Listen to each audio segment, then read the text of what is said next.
On to the 8th and final stage of Paris-Nice 2025, and finally a bit of blue sky after a week of battling the elements.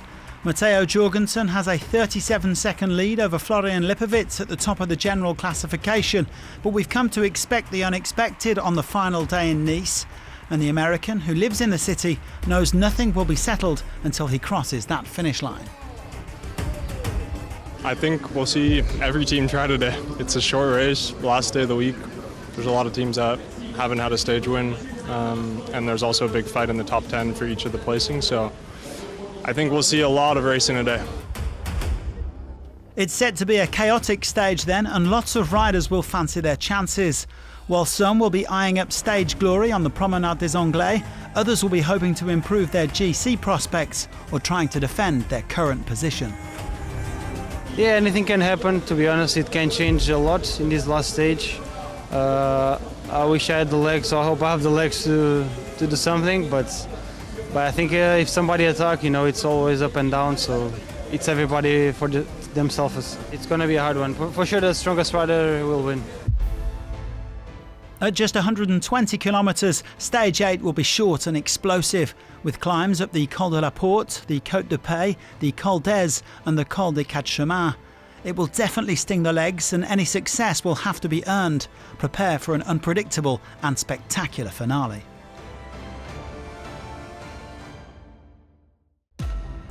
I'm pleased to report, as you can see, the sky's blue. It's wonderful, the sun is shining, the sun is out. Well, as well as being sunny, the start today was fast and furious, and this man was on a mission. Mads Pedersen leading the peloton down the descent of the first climb, having tried to get in all the early moves. The former world champion looking to secure victory in the points classification by being first to the intermediate sprint on the Col d'Ez, and he was willing to take some risks. Oh, look at the way that Mads Pedersen just uses the whole road. Well, Pedersen had built a gap of more than a minute as they embarked on the final 50k, and he was soon leading the way onto the Côte de Paix, 6.5k at 6.9%.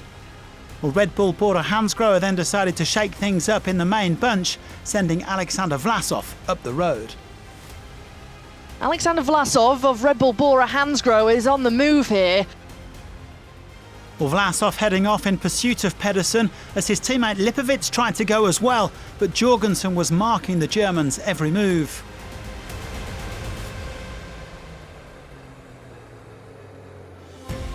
Well, Felix Gall also attacked, and shortly before the summit, he and Vlasov caught up with Pedersen at the front.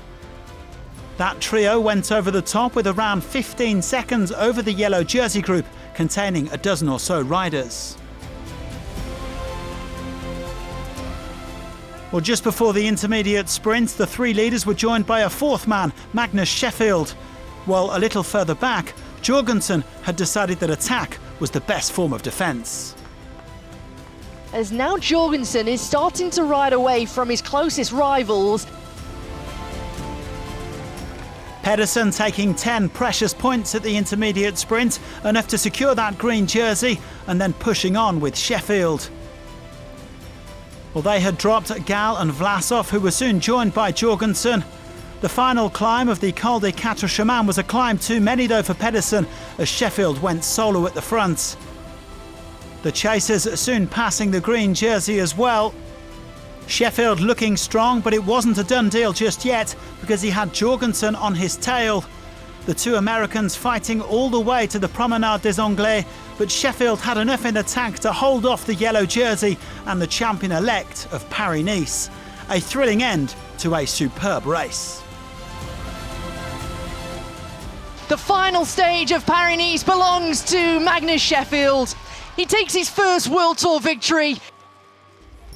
The Ineos Grenadiers certainly livened things up this week, first with Tobias Foss, then in the crosswinds, and finally here in Nice. Their reward was an overall podium for Thymen Arendsman and fourth place for an emotional Magnus Sheffield, delighted to finally land his first World Tour win. I've been second so many times now. It's my first victory at the World Tour level.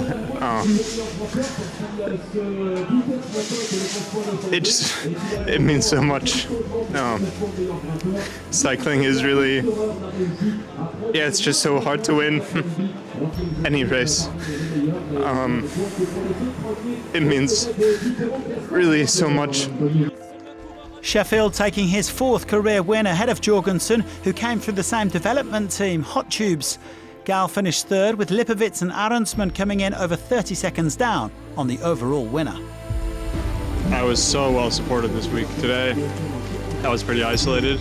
We knew that was going to be the case without Jonas here in the mountains, but the rest of the week we took full advantage of having a really strong team on the flats, and just tactically and positioning, and everyone was committed from day one, and that feels really, really good, and I'm just so happy to be on this team and have won Paris-Nice 2 years in a row. It's crazy to say that. Well, Jorgensen winning Paris-Nice for the 2nd year running, and doing so in some style despite the loss of his teammate Jonas Vingegaard. Lipovitz and Arendsman complete the podium, while Champussin was the highest placed Frenchman in 7th overall. Pedersen had a superb end to this Paris-Nice, winning stage 6 in the crosswinds, then collecting enough points in the mountains to take green ahead of Jorgensen. Tim Malia withdrew on the final day. Thomas Gachignard goes home with the polka dot jersey, with none of the top KOM contenders taking points today. Stora and Almeida were 2nd and 3rd in that classification. Well, finally, Lipovitz, the overall runner-up, dominated the Best Young Rider competition, the former biathlete taking weight by just over a minute from Sheffield.